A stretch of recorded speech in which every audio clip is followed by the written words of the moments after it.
In this video, I'm going to show you how to make phone calls from Apple Watch. All you have to need to go to your app library. In app library, you have to scroll down and find this phone. Now tap on phone.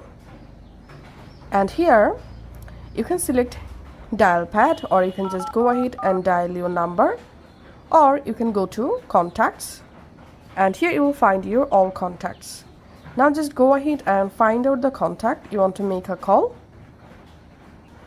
In my case, I've just dialed the number and here pressing this call button, and here you can see now I'm calling to this number.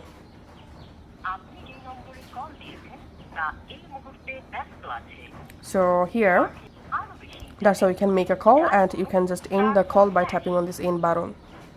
And from your contacts, just scroll down and find out the number you want to call and just tap on this call button to make a call.